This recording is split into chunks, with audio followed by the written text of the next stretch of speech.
नमस्ते प्रिय मित्रों, प्रिय दोस्तों। हमने पिछली क्लास के अंदर, हमने पिछले वीडियो के अंदर, पिछली चर्चा के अंदर RAS प्रारंभिक परीक्षा के सिलेबस के बारे में चर्चा की थी, जिसके अंतर्गत हमने इतिहास विषय के बारे में बहुत अच्छे से चर्चा की थी। कौन कौन सी आपके सिलेबस के पॉइंट्स हैं, उसमें कौन कौन सा क्या क्या कहाँ कहाँ तक आपको पढ़ना है। उस चर्चा से मुझे उम्मीद है कि आपको लाभ हुआ होगा, आप समझ गए होंगे और सिलेबस को बिटवीन द लाइंस समझने में आप कामयाब हुए होंगे, ऐसी मैं उम्मीद करता हूँ। इसी के साथ सिलेबस की चर्चा में, सिलेबस को समझने की चर्चा में दूसरे भाग के रूप में आज हम बात करने वाले हैं इतिहास के बाद विश्व एवं भारत के भूगोल पर। विश्व एवं भारत का भूगोल। विश्व एवं भारत के भूगोल के अंतर्गत फ्रेंड्स आपको विश्व का भूगोल जो है उसके अंदर कुल 5 टॉपिक दिए हुए हैं, 5 बड़े टॉपिक दिए हुए हैं, उनके छोटे वापस सब टॉपिक है। इसमें विश्व के भूगोल की बात करें तो सबसे पहले प्रमुख स्थलाकृतियों के बारे में बात की गई है, जिसमें पर्वत, पठार, मैदान, मरुस्थल। पर्वत, पठार, मैदान, मरुस्थल। आप एक चीज़ ध्यान रखिएगा कि आपको पर्वत, पठार, मैदान, मरुस्थल सिर्फ यही पढ़ना है, ठीक है। विश्व में जैसे कौन से महाद्वीप का कौन सी सबसे ऊंची चोटी है, किलिमंजारो कहाँ पर है, या फिर अलास्का रेंज कहाँ है, तो इस तरह से पठार कौन कौन से हैं, मैदान कौन कौन से हैं। जैसे अगर मरुस्थल की बात करें तो कौन कौन से शीत मरुस्थल है, कौन से उष्ण मरुस्थल है, कौन से मरुस्थल में कौन से खनिज पाए जाते हैं, क्या मरुस्थलों में जनसंख्या निवास है, उनका जीवन कैसा है। इस तरह से मरुस्थल के बारे में आपको देखना है। और महाद्वीप वाइज आप अगर इसको बहुत अच्छे से तैयार कर लेंगे तो आपका क्वेश्चन यहाँ से बाहर नहीं आने वाला है। और मुख्यतः जो ये टॉपिक है इसके अंदर मैच करने वाले क्वेश्चंस ज़्यादा आते हैं। जैसे एक साइड में आपको देश का नाम या महाद्वीप का नाम दे देंगे, एक साइड में सूची 1 में आपको पर्वत, पठार, मैदान या मरुस्थल के नाम दे देंगे, उसको आपको मैच करना है। इस तरह के क्वेश्चंस पिछले प्रीलिम्स एग्ज़ाम के अंदर पूछे गए हैं। इसके बाद प्रमुख नदियां और झीलें। प्रमुख नदियां जैसे यांगजी नदी कहाँ पर है ना, अमेजन नदी कहाँ पर है। झीलें जैसे सबसे बड़ी झील विश्व में कौन सी है, कैस्पियन सागर झील है, इसकी क्या विशेषताएं हैं, कौन कौन सी मीठे पानी की झीलें हैं, कौन सी खारे पानी की झीलें हैं, कौन सी झीलें नेविगेशन योग्य है। इस तरह से नदियाँ और झीलें जो महत्वपूर्ण हैं वही एग्ज़ाम में पूछी जाती है, वही आपको पढ़नी है। दूसरा जैसे कृषि के प्रकार। कृषि के प्रकार जैसे विभिन्न देशों के अंदर जैसे निर्वाह कृषि है, व्यापारिक कृषि है, और भी जैसे जो स्थानांतरण कृषि होती है उसको अलग अलग देशों के अंदर अलग अलग नाम से पुकारा जाता है। तो कृषि के प्रकार आपको देखने हैं। और NCERT और राजस्थान बोर्ड की किताबों में से जो बड़ी बड़ी चीज़ें दी हुई है वो आप पढ़ लेंगे तो आपका काम हो जाएगा। अगला पॉइंट है फ्रेंड्स, प्रमुख औद्योगिक प्रदेश। जहाँ पर ज़्यादा खनिजों का जमाव है, जहाँ खनिज ज़्यादा मिलते हैं, उसके आसपास औद्योगिक प्रदेश निर्माण की एक अच्छी विशेषता ये होती है। उसके बाद जो औद्योगिक क्षेत्र को मूलभूत आवश्यकताएं होती है वो जहाँ उपलब्ध होती है वहाँ पे औद्योगिक प्रदेश। जैसे इसके अंदर भी मैच करने वाले क्वेश्चन ज़्यादा पूछे गए हैं RPSC ने RAS प्रीलिम्स एग्ज़ाम के अंदर। जैसे डेट्रॉइट किसके लिए प्रसिद्ध है, ठीक है, मैनचेस्टर किसके लिए प्रसिद्ध है, टोक्यो किसके लिए प्रसिद्ध है, ओसाका किसके लिए प्रसिद्ध है ना। इस तरह की चीज़ें ही पूछी गई है। तो औद्योगिक प्रदेश आपको देखने हैं। मोटर गाड़ी के लिए जैसे कागज़ उद्योग के लिए कहाँ पर है। इस तरह से प्रमुख देशों के औद्योगिक प्रदेश अगर आप महाद्वीप वाइज लिस्ट बना लेते हैं तो आपको, मुझे नहीं लगता है कि कोई क्वेश्चन छूटेगा। उसके बाद नेक्स्ट टॉपिक आता है दोस्तों पर्यावरणीय मुद्दे। पर्यावरणीय मुद्दों में मरुस्थलीकरण। अभी मरुस्थलीकरण को लेके COP14 जो है वो भारत में हुआ था और उसकी अध्यक्षता भी भारत ने की थी। तो ये मरुस्थलीकरण की दृष्टि से इम्पोर्टेंट टॉपिक है। इस तरह से जो चीज़ें कुछ करंट में घटित हो रही उनको आप अच्छे से देखिएगा। वनोन्मूलन, जो वनों का उन्मूलन हो रहा है, कहाँ पर अभी आग लगी है, किस तरह से मानवीय जो कारक है वो वनों को नष्ट कर रहे हैं, किस तरह से प्राकृतिक कारण हैं इसके, वनोन्मूलन को वनों का जो डिग्रेडेशन हो रहा है उसको किस तरह से बढ़ाया जा सकता है, इस तरह की चीज़ें आपको देखनी। जलवायु परिवर्तन पर कौन कौन सी संधियां हुई है, रियो सम्मेलन क्या है, Rio+20 क्या है, IPCC क्या है, इस तरह के जो अंतर्राष्ट्रीय प्रयास है वो आपको देखने हैं। ग्लोबल वार्मिंग के बारे में, उष्मीकरण के बारे में देखना है। इसमें ग्लोबल वार्मिंग की गैसें कौन कौन सी है, ग्लोबल वार्मिंग क्यों ज़रूरी है, ग्लोबल वार्मिंग के दुष्प्रभाव क्या है, इस तरह की चीज़ें आपको देखनी है। ये बोर्ड की किताबों से, NCERT से या कोई भी प्रमाणित या कोई ऑथेंटिक बुक ही आप पढ़िएगा, ताकि उससे क्वेश्चन आपका बाहर नहीं आने वाला है। इसमें अगला टॉपिक है ओजोन अवक्षय, मतलब ओजोन डिग्रेडेशन कैसे हो रहा है, इसके क्या कारण हैं, इसके लिए भी जो प्रोटोकॉल्स वैश्विक स्तर पर बने हैं उसकी क्या क्या विशेषताएं हैं, क्या वो बाध्यकारी है क्या नहीं, इस तरह के क्वेश्चन आपको पूछे जाने हैं। इसके अंदर फ्रेंड्स नेक्स्ट हम देखते हैं भारत का भूगोल। भारत का भूगोल की बात करते हैं तो इसमें भी वापस सिलेबस को उसी तरह से डिज़ाइन किया गया है, लेकिन सिलेबस का जो विस्तार है वो थोड़ा सा बढ़ा दिया गया है। तो ये इंडिकेट करता है कि आपको थोड़ा सा डीप में चीज़ों को पढ़ना है। और सबसे अच्छी विशेषता यह है कि इस सिलेबस को बहुत डिटेल से खोला गया है, एक एक पॉइंट को बताया गया है। तो आपके साथ भटकाव वाली स्थिति मुझे लगता है कि नहीं आएगी। इसी मद्देनज़र देखते हैं हम कि प्रमुख स्थलाकृतियाँ जैसे पर्वत, पठार, मैदान जो विश्व के अंदर देखा था वही यहाँ पर देखा, वहाँ पे मरुस्थल भी साथ में था, यहाँ मरुस्थल नहीं है।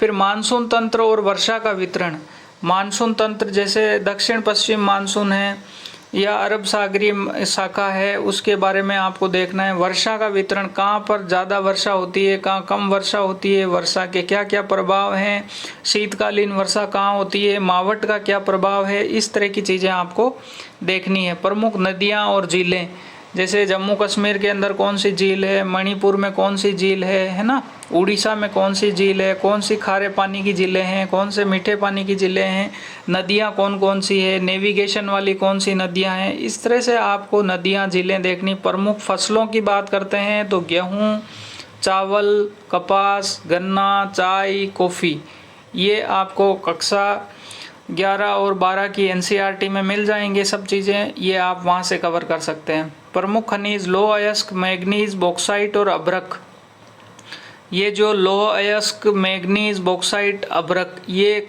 खनिज भी आपको बहुत अच्छे से तैयार करने हैं। ये कहाँ कहाँ मिलते हैं, इनके क्या उपयोग है, इस तरह से। नेक्स्ट टॉपिक है ऊर्जा संसाधन, परंपरागत, गैर परंपरागत। परंपरागत ऊर्जा संसाधन वो है जिनको हम पहले से ही यूज़ कर रहे हैं, जैसे पेट्रोलियम है, डीजल है, जैसे कोयला है, जल विद्युत है, ये सब परंपरागत में आते हैं। जबकि गैर परंपरागत ऊर्जा स्रोत है वो सारे के सारे नए हैं और उनको नवीकरणीय ऊर्जा स्रोत भी बोला जाता है, नवीकरणीय, जिनको वापस बना सकते हैं। जैसे सूर्य है, ये गैर परंपरागत ऊर्जा का स्रोत है, क्योंकि सूर्य की से ऊर्जा लेने के बाद उससे ना तो पर्यावरण को नुकसान होता है और ना ही उसको ऐसा है कि वो ख़त्म होने वाला है, वो वापस से एक दिन यूज़ करने के बाद दूसरे दिन वापस से तैयार होता है। इसी तरह से भूतापीय ऊर्जा है, ज्वारीय ऊर्जा है, ये सारा का सारा गैर परंपरागत ऊर्जा स्रोत है, इनके बारे में आपको देखना है। प्रमुख औद्योगिक प्रदेश भारत के कौन कौन से हैं, ठीक है, ये आपको देखना है। राष्ट्रीय राजमार्ग आपको देखने हैं। प्रमुख गलियारे, परिवहन गलियारे आपको देखने हैं, जिसमें स्वर्ण चतुर्भुज योजना है, जैसे उत्तर से दक्षिण गलियारा है, पूर्व पश्चिम गलियारा है, ये कौन कौन से शहरों से होके गुजरते हैं, ये आपको अच्छे से देखना है। नेक्स्ट हम देखते हैं राजस्थान का भूगोल। राजस्थान के भूगोल को भारत के भूगोल से और डिटेल में दिया गया है, तो इसको उस हिसाब से आप देखेंगे। इसके अंदर प्रमुख भू आकृतिक प्रदेश और उनकी विशेषताएं, जैसे मरुस्थलीय भाग है, अरावली पर्वतीय प्रदेश है, उत्तर पूर्व का मैदान है, ठीक है। उसके बाद दक्षिण का पठारी क्षेत्र है, जिसको हाड़ौती का पठार भी बोलते हैं, उनमें कितनी जनसंख्या रहती है, किस प्रकार से वहाँ पे कृषि है, किस प्रकार से उद्योग है, किस प्रकार से वहाँ पे संस्कृति है, ये थोड़ा सा आप डिटेल से, जो हरिमोहन सक्सेना की बुक आती है राजस्थान का भूगोल, बहुत ही अच्छी भाषा और ऑथेंटिक किताब है, उससे आप इसको कवर कर सकते हैं। ठीक है, इसमें जलवायु की विशेषताएं, जलवायु की, राजस्थान की जलवायु की क्या क्या विशेषताएं हैं, प्रमुख नदियां और झीलें कौन कौन सी है, वापस यहाँ पे भी कौन सी खारे पानी की झीलें हैं, कौन सी मीठे पानी की झीलें हैं, नदियों में कौन सी किसकी सहायक नदी है उसको अच्छे से आपको देखना है, किस नदी पर कौन सा बांध है ये देखना है, और बहुउद्देशीय परियोजनाएं कौन सी है वो देखनी है। उसके बाद प्राकृतिक वनस्पति और मृदा, प्राकृतिक वनस्पति और मृदा के रूप बारे में आपको पढ़ना है, देखना है। ये सारी चीज़ आपको मैं पहले ही बता चुका हूँ कि हरिमोहन सक्सेना की बुक से आपको मिल जाएगा। प्रमुख फसलों की बात करते हैं तो गेहूँ, मक्का, जौ, कपास, गन्ना और बाजरा, ये जो महत्वपूर्ण 1 2 3 4 5 6 फसलें हैं फ्रेंड्स, ये 6 फसलों को बहुत अच्छे से आपको देखना है। उसके बाद बात करते हैं प्रमुख उद्योग। प्रमुख उद्योग कौन कौन से राजस्थान के अंदर हैं, प्रमुख उद्योगों में सीमेंट उद्योग की संभावनाएं कहाँ हैं, कपड़े की संभावनाएं कहाँ हैं, या मोटर गाड़ी उद्योग कहाँ पर है, ऑटोमोबाइल क्षेत्र का, ये आपको देखना है। उद्योग के बाद फ्रेंड्स हम बात करते हैं सिंचाई परियोजनाओं की। प्रमुख सिंचाई परियोजनाएं कौन कौन सी है यहाँ पर हैं, जल संरक्षण की तकनीकें कौन सी है, जैसे जो परंपरागत जल संरक्षण की, जैसे नई अगर बात करते हैं तो वाटर हार्वेस्टिंग वगैरह ये सरकारी प्रयास किए जा रहे हैं, लेकिन परंपरागत जैसे बावड़ी है, जैसे टांका है, नाडी है, इस तरह की जो परंपरागत पश्चिमी राजस्थान में मुख्यतः जल संरक्षण की तकनीकें हैं उनके बारे में आप देख सकते हैं।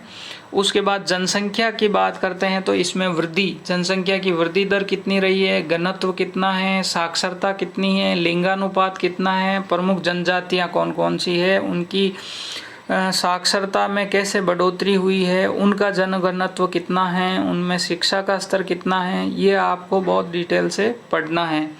खनिज की बात करें तो धात्विक और अधात्विक खनिजों के बारे में देखना है आपको, जिसमें धात्विक खनिज कहाँ मिलते हैं, अधात्विक खनिज कहाँ मिलते हैं, कौन कौन से क्षेत्र हैं और इनके उपयोग क्या है, ये आपको देखना है। ऊर्जा संसाधन के बारे में जो भारत के भूगोल में दिया हुआ था वही चीज़ यहाँ पर दी हुई है, इसको आप देख सकते हैं। परंपरागत गैर परंपरागत ऊर्जा स्रोत के राजस्थान में कौन कौन से स्रोत हैं, कहाँ कहाँ से मिलते हैं, उनकी अधिष्ठापित क्षमता कितनी है, ये आर्थिक समीक्षा से भी एक बार आप देख लीजिएगा।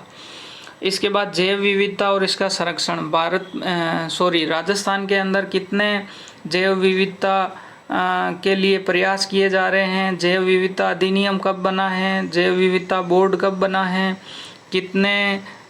कितने आखेट निषेध क्षेत्र हैं, कितने वन्य जीव अभ्यारण्य हैं, कितने राष्ट्रीय उद्यान हैं, वो सब आपको देखना है। एक जो नया टॉपिक इसमें जुड़ा है अभी, पर्यटन स्थल एवं परिपथ, पर्यटन स्थल कौन कौन से हैं और प्रमुख परिपथ कौन कौन से हैं, परिपथ के बारे में भी आपको देखना है। ये भी आपको मैंने पहले जो बुक बताई उसमें दिया हुआ है, वहाँ से आप कवर कर सकते हैं। भारतीय संविधान और राजनीतिक व्यवस्था एवं शासन प्रणाली की बात करते हैं तो इसमें भारतीय संविधान का दार्शनिक तत्व, जैसे संविधान सभा, भारतीय संविधान की विशेषताएं, संवैधानिक संशोधन, उद्देशिका, मूल अधिकार, राज्य नीति के निदेशक तत्व, मूल कर्तव्य, ये सब आपको एक बुक आती है एम लक्ष्मीकांत, उससे आपको सब चीज़ें मिल जाएगी, वहाँ से आप कवर कर सकते हैं। इसके बाद दोस्तों भारतीय राजनीतिक व्यवस्था के बारे में बात की गई है। इसमें आपको भारत के संदर्भ में देखना है राष्ट्रपति, प्रधानमंत्री और मंत्रिपरिषद, संसद, उच्चतम न्यायालय, न्यायिक पुनरावलोकन, इनके बारे में आपको पढ़ना है। प्लस इसमें आर्टिकल भी आपको याद होना चाहिए, क्योंकि कई बार आर्टिकल के साथ मैच करने वाले क्वेश्चन आते हैं या पर्टिकुलर कोई सा भी एक आर्टिकल पूछ लिया जाता है। जैसे उदाहरण के लिए मैं बताऊं कि राष्ट्रपति की कार्यपालिका शक्तियां कौन से आर्टिकल में है, ये क्वेश्चन आ गया तो आपको जब तक आर्टिकल याद नहीं है आप नहीं कर पाएंगे। यही चीज़ पॉलिटिकल साइंस की बाकी संविधान की बाकी चीज़ें हैं उसमें भी लागू होती है। जैसे भारत निर्वाचन आयोग, ये इस बार इंटरव्यू में भी पूछा गया है, निर्वाचन आयोग कौन से आर्टिकल में है, CAG कौन से आर्टिकल में है, तो नियंत्रक और महालेखा परीक्षक के बारे में देखना है। नीति आयोग, योजना आयोग की जगह नीति आयोग बना, ये क्वेश्चन एग्जाम में आया हुआ है, कब तारीख पूछी गई है, तो इसको अच्छे से देखना है। सतर्कता आयोग के बारे में आपको देखना है। लोकपाल, केंद्रीय सूचना आयोग, राष्ट्रीय मानवाधिकार आयोग, इनके बारे में आपको बढ़िया से देखना है। इनके वर्तमान में अध्यक्ष कौन है, स्थापना कब हुई है, क्या कार्य शक्तियाँ वगैरह सब। उसके बाद संघवाद, भारत में लोकतांत्रिक राजनीति, गठबंधन सरकारें, राष्ट्रीय एकीकरण, ये पूरा बहुत अच्छे से आपको देखना है। ये आपके पॉलिटी जो भारत के संदर्भ में संविधान का भाग था वो हो गया है। फिर राजस्थान की राजनीतिक एवं प्रशासनिक व्यवस्था के बारे में जो सिलेबस दिया हुआ है वह फ्रेंड्स राज्यपाल के बारे में, मुख्यमंत्री और मंत्रिपरिषद, विधानसभा और उच्च न्यायालय, इनके बारे में भी आपको डिटेल से देखने की ज़रूरत है।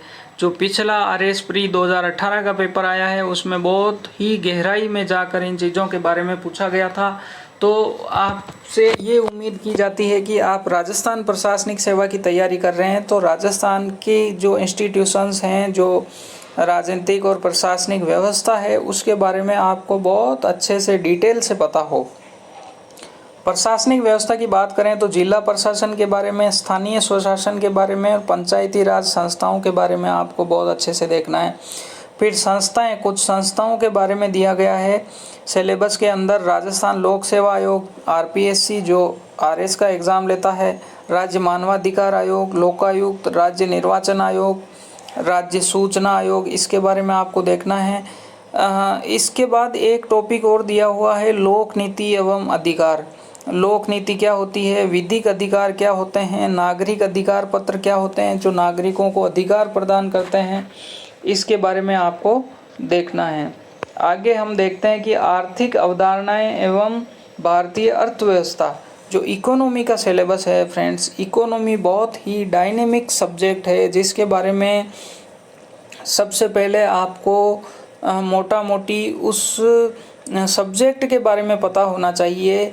उसकी बेसिक्स जो होती है, मूलभूत फंडामेंटल चीज़ें होती है, वो आपको पता होना चाहिए। उसके बाद ही आप इस विषय के साथ न्याय कर पाएंगे और इस विषय को बहुत अच्छे से समझ पाएंगे और करंट से भी जोड़ पाएंगे। जैसे अर्थशास्त्र की मूलभूत अवधारणाएं, जैसे बजट निर्माण कैसे होता है, बैंकिंग के बारे में पूरा आपको देखना है, लोक वित्त, वस्तु सेवा कर, GST के बारे में, राष्ट्रीय आय, समृद्धि एवं विकास का आधारभूत ज्ञान, ये आपको देखना है। लेखांकन जो अकाउंटिंग है उसकी अवधारणा, उपकरण और प्रशासन में क्या उपयोग है, ये देखना है। वैसे इस टॉपिक से अभी तक कोई क्वेश्चन आया नहीं है, हो सकता है इस बार आ जाए। स्टॉक एक्सचेंज और शेयर बाज़ार के बारे में आपको अच्छे से देखना है। स्टॉक एक्सचेंज क्या होते हैं, शेयर बाज़ार कैसे काम करता है, किस तरह से हम एक बिज़नेस वाले न्यूज़पेपर में देखते हैं, बिज़नेस वाले पेज पर देखते हैं कि आज शेयर बाज़ार इतना गिरा, आज इतना उठा। जो है प्रेफरेंस शेयर क्या होते हैं, इक्विटी शेयर क्या होते हैं, म्यूचुअल फंड क्या होता है, इनको जो बॉम्बे स्टॉक एक्सचेंज है वो क्या है। इस तरह से शेयर बाज़ार के बारे में बेसिक जानकारी सारी आपको बहुत अच्छे से देखनी है और वर्तमान में क्या क्या नवाचार हो रहे हैं वो आपको देखना है। इसके साथ ही फ्रेंड्स जो राजकोषीय और मौद्रिक नीतियां हैं सरकार की, जो कि मौद्रिक नीति RBI बनाता है जिसमें ब्याज दरों को घटाना बढ़ाना, इस तरह की रणनीति मौद्रिक नीति समिति के द्वारा निर्णय लिए जाते हैं। जबकि राजकोषीय नीति है वो सरकार से संबंधित नीति है जिसमें सरकार अपनी तरफ से कितने कर लगाने हैं, सब्सिडी, लोक वितरण प्रणाली, ये पूरा का पूरा एक तरह से राजकोषीय नीति का ही भाग होता है। इस तरह से ई-कॉमर्स के बारे में क्या नया अभी ट्रेंड चल रहा है, जैसे ई-कॉमर्स बढ़ता जा रहा है, अमेज़न, फ्लिपकार्ट वगैरह ये कंपनियां किस प्रकार से मार्केट को कॉम्पीट कर रही है, इसके लिए ई-कॉमर्स नीति का प्रारूप भी आया है, उसको आप देख सकते हैं। मुद्रास्फीति की अवधारणा, प्रभाव और नियंत्रण तंत्र। मुद्रास्फीति किस प्रकार से जो है प्रभावित करती है अर्थव्यवस्था को, मुद्रास्फीति को कंट्रोल करने के लिए किस तरह से मौद्रिक नीति समिति निर्णय लेती है, महंगाई का अनुपात क्या रखा गया है और सरकार किस तरह से इसमें सपोर्ट करती है, ये सारी चीज़ें आपको देखनी है मुद्रास्फीति वाले टॉपिक में। इसके बाद आर्थिक विकास एवं आयोजन, इसकी बात करते हैं। आर्थिक विकास और आयोजन के अंदर आपको अर्थव्यवस्था के प्रमुख क्षेत्र के बारे में देखना है, जिसमें कृषि क्षेत्र, उद्योग क्षेत्र और सेवा क्षेत्र। व्यापार क्षेत्रों की वर्तमान स्थिति, वर्तमान जैसे कोविड-19 के कारण कितना क्या व्यापार में चेंज हुआ है वो आपको देखना है। उसके बाद मुद्दे और पहल बहुत इम्पोर्टेंट चीज़ है कि सरकार ने क्या पहल की है, प्रमुख मुद्दे कौन कौन से हैं, चुनौतियां कौन कौन सी है, ये सब चीज़ें आपको देखनी है। प्रमुख आर्थिक समस्याएं, सरकार की पहल, आर्थिक सुधार और उदारीकरण। ये जो आर्थिक सुधार और उदारीकरण के पॉजिटिव नेगेटिव इम्पैक्ट कहाँ तक सफल रहा, क्या किया जाना चाहिए, इसको बहुत अच्छे से आपको समझ आपकी डेवलप होनी चाहिए। प्लस करंट के साथ आप चीज़ों को जोड़ के देखेंगे तो आपका ये टॉपिक बहुत अच्छे से हो जाएगा। इसके बाद अब हम अगला टॉपिक देखते हैं फ्रेंड्स, मानव संसाधन एवं आर्थिक विकास। मानव संसाधन एवं आर्थिक विकास का किस प्रकार से संबंध है, किस तरह से मानव विकास सूचकांक जो है वो विकास और समृद्धि को दर्शाता है। मानव विकास सूचकांक के इंडिकेटर्स कौन कौन से हैं, कौन जारी करता है, ये सब आपको देखना है। वैश्विक खुशहाली सूचकांक, ये अभी हाल ही में ये नया सिलेबस आया, इसमें जोड़ा है, पहले ये नहीं था।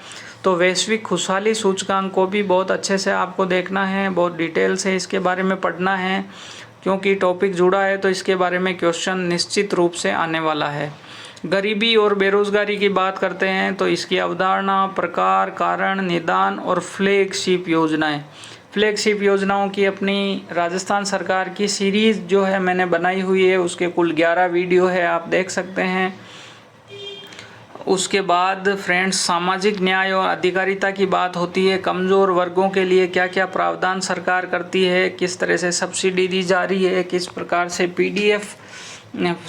पीडीएस जो सिस्टम है वो किस प्रकार से काम कर रहा है, उसमें कैसे नवाचार लाए जा रहे हैं, वो सारा आपको देखना है। इसके बाद राजस्थान की अर्थव्यवस्था की बात करते हैं तो इसमें राजस्थान की अर्थव्यवस्था का वृहद परिदृश्य, कृषि, उद्योग, सेवा क्षेत्र के मुद्दे, समृद्धि, विकास एवं आयोजना, आधारभूत संरचना एवं संसाधन, प्रमुख विकास परियोजनाएं, राज्य सरकार की प्रमुख कल्याणकारी योजनाएं जिनमें अनुसूचित जाति, अनुसूचित जनजाति, पिछड़ा वर्ग, अल्पसंख्यक, निःशक्तजन, निराश्रित, महिलाएं, बच्चे, वृद्धजन, कृषक और श्रमिक।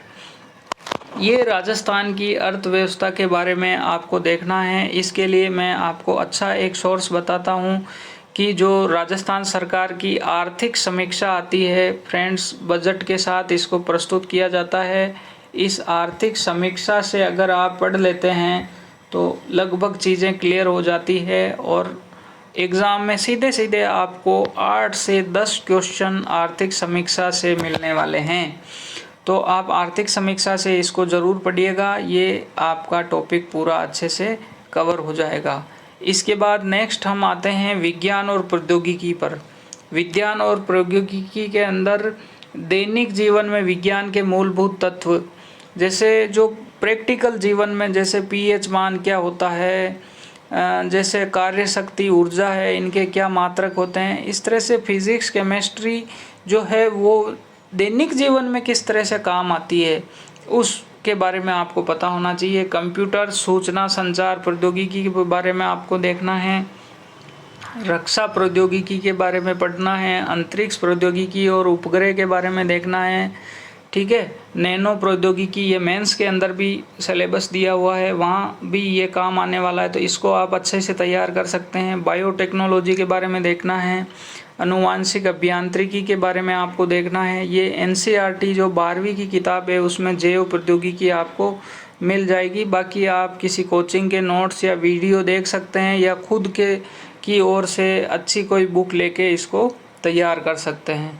नेक्स्ट हम बात करते हैं आहार और पोषण के बारे में। रक्त समूह, पूरे रक्त समूह जो है वो किस प्रकार से निर्धारित होते हैं, रक्त समूह क्या काम आते हैं, इनको क्यों समूह में बांटा गया है, आरएच कारक क्या होता है, ये सब आपको देखना है। ये मुझे लगता है 9वीं 10वीं की किताब से आप करते हैं तो आपका आराम से क्लियर ये हो जाएगा। इसके बाद स्वास्थ्य देखभाल के बारे में, संक्रामक असंक्रामक रोग कौन से हैं, पशुजन्य रोग कौन से हैं, इनके बारे में देखना, पर्यावरण और पारिस्थितिकी परिवर्तन और इसके प्रभाव के बारे में देखना है, जैव विविधता, प्राकृतिक संसाधनों का संरक्षण एवं संधारणीय विकास, इसके बारे में आपको बहुत अच्छे से देखना है।